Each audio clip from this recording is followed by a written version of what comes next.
All right, so in this video, we're going to talk about how I survived being a product of a single parent household. And it's very different because I look at how other men online act and it seems contrary and foreign to me, and I've figured out why. Now, I was born to a single mother, but I was raised in a two-parent household. My mother acted as my father, and my grandmother acted as my mother, and some very important traits. My grandmother taught me how to read before I went to school, taught me how to write before I went to school, so I was somewhat ahead of my peers. That's just part of the story. I was born in 1966, so I grew up in the 70s where single motherhood was just really getting started. It wasn't quite the norm that it is today. So I grew up in a neighborhood where most of the kids had fathers. And this is very, very important. There was Mr. Giles, there was Mr. Stewart, there was Mr. Thomas, there was Mr. Giles, there was tons and tons of married men. There was Mr. God, I cannot even think of his name. But we will get into, even though I did not have a biological father in the house, I had multiple father figures that I spent hours with. First, my grandfather, Amos McDaniel, which is I developed his conflict resolution style, which means in fights, I don't scream, I don't yell. That's definitely from Amos, because I remember him and my Aunt Bunny, who lived to be 106 years old, they were talking about, she wanted this Cadillac, and he said, baby, I can't do it this year, but we could probably do it next year. That was the beginning of the conversation. That was the end. And she said, all right, Amos. And that was it. And then next year I go down there, there's a brand new Cadillac in the garage. So I developed my relationship management style from my grandfather. Now, I used to spend hours and hours with him. And that's just part of the story. There was another gentleman, and I still don't know his first name. I know him as Mr. Youngblood, Mr. and Mrs. Youngblood. Mr. Youngblood, our house was like parked, the house wasn't parked, but we're right here just above Highway 78. And Mr. Youngblood had this huge plot of land, a flat part, then it went up a hill. He owned all that. And Mr. Youngblood owned a trailer park. He used to sell trailers. He did something else because he had all this construction, earth moving equipment. And Miss Youngblood, interestingly enough, she would have garage sales in the facility that he had. And it's kind of funny. I used to spend hours with these people. And this was funny. They never treated me as a child. They never tried to run me off. They always talked to me and respected me and treated me very kindly. And then this is, I would think, one of the more important mentors, Mr. Campbell. He was a pharmacist. And now that I think about it, it seems rather odd. Mr. Campbell was a pharmacist. He owned the pharmacy, and I would go in there and I have conversations with him. I would be in there for hours. He never tried to run me off. He would ask me really tough questions. He would ask me for, he was a big game hunter. He would go places and shoot, and he had like dozens of animal heads posted all over the pharmacy. And he would ask me really, really tough questions and stuff like this. I didn't know what he was doing. And for someone to take that type of interest in me, to talk to me, never once was like, get out of my farm. It never happened. And then there was a series of entrepreneurs in my neighborhood. There was this place called Simmons Machinery, huge warehouse, not storage facility with the dump trucks that are like 2 stories tall. And, it was crazy. And he had 2 helicopters. At the time, I had no idea how wealthy he was. He had 2 helicopters and these big machines and stuff. And one day I was out walking, and the pilot decided to take me up in the helicopter. And I think I was 13 or 14, and I was flying around. So as a kid, I integrated very well with adults, frequently.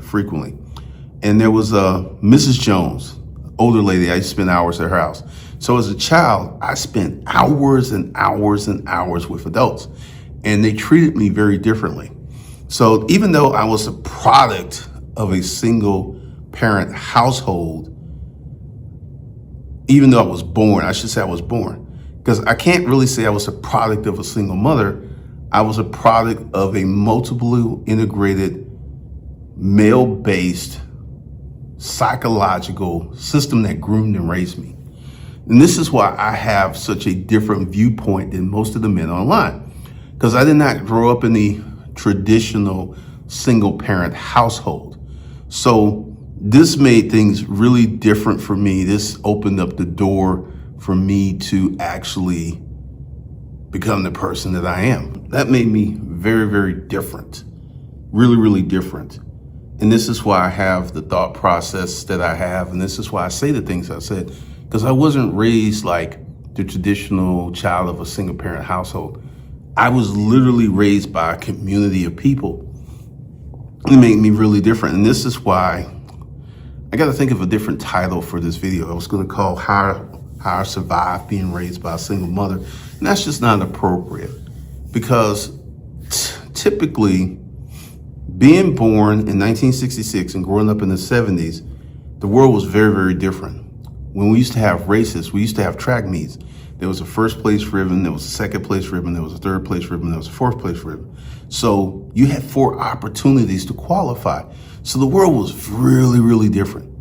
Something else that used to happen. I used to get into fights as a child, a lot of fights. I'm talking about people throwing blows. And then you would fight, and then later on that evening, you'd be playing together. It was the craziest thing. That's just male aggression. And once you, and this is a big problem for a lot of single mothers, male aggression. I remember I was dating this chick, and I took my son over there, and she pulled me aside and she said, "I am not used to these males." And I said, "What do you mean?" And she had a problem with how he was. And he wasn't doing anything wrong or anything, but as a woman, she had a problem with male aggression.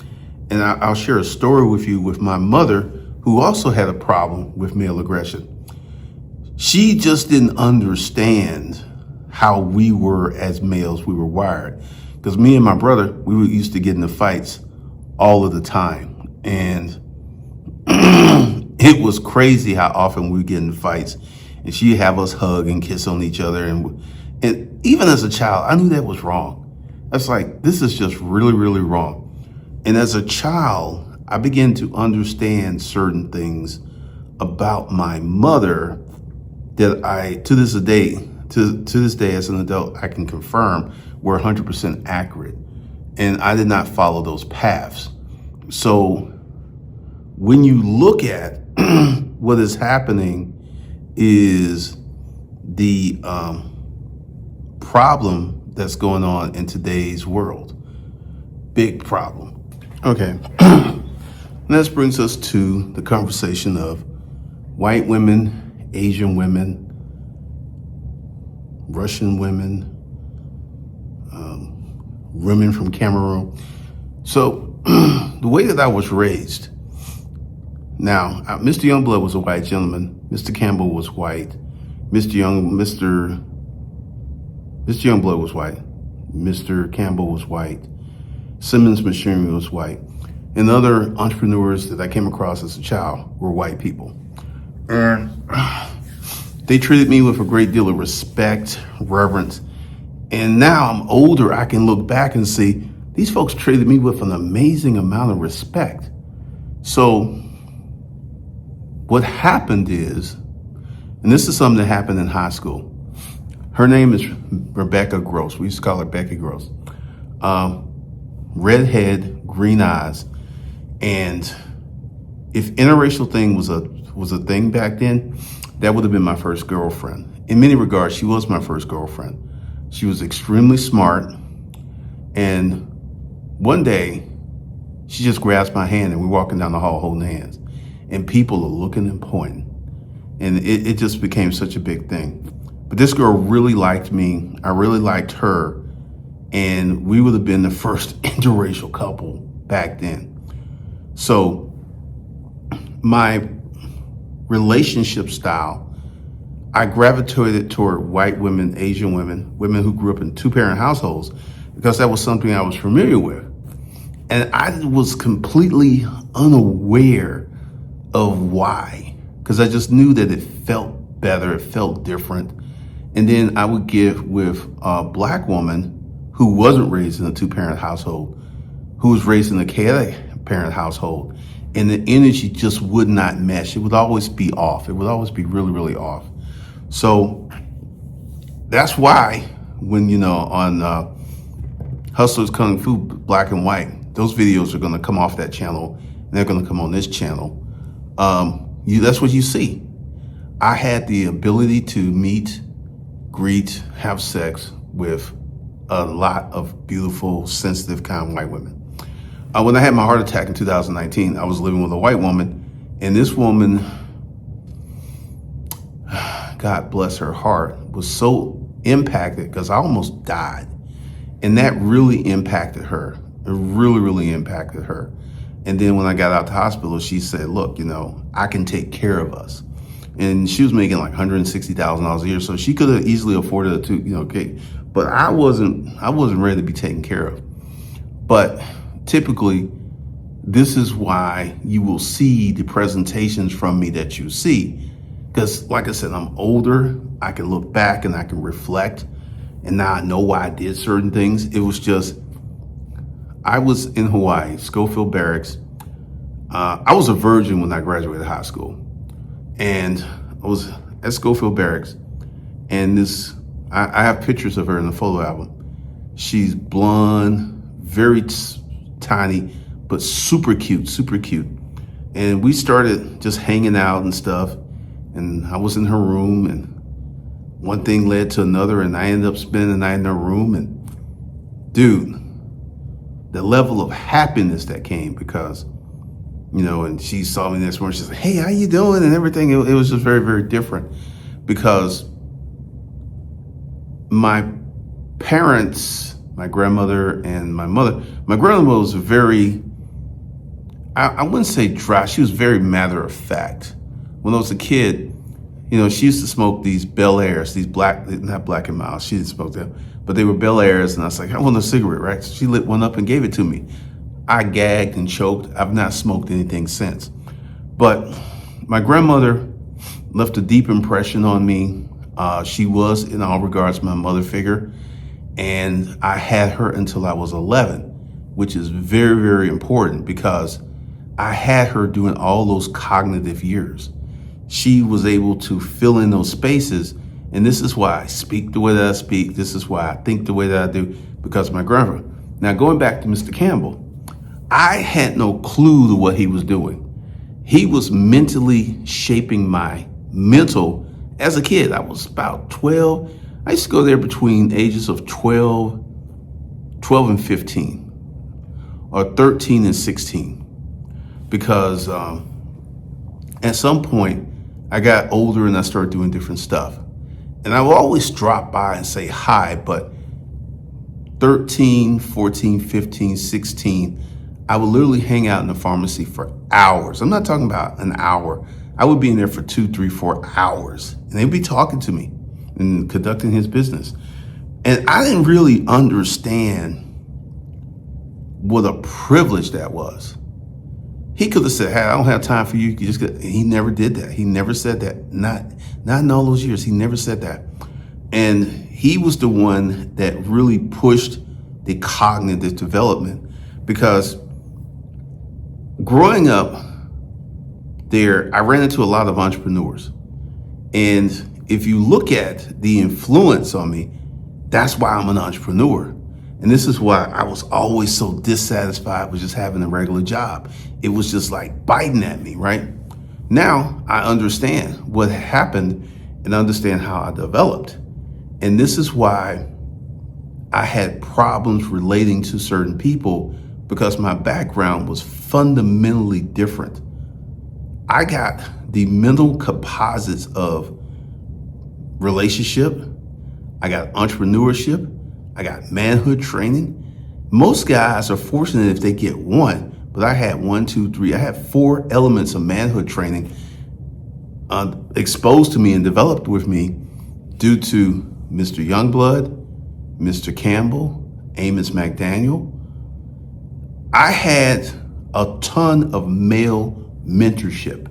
So I didn't have a father. I had something better than a biological father. I had, and all these men were, from a character standpoint, they were all upstanding, fine people.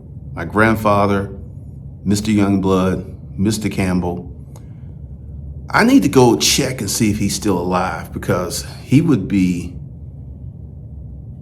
that was like 43 years ago. So he's 43 years older, and he was already an adult, I think in his 30s or 40s. So if he's still alive, he'd be 80 something now. So I'll go check on that. But this is how I survived being a product of a single parent home, because I had such rich mentorship.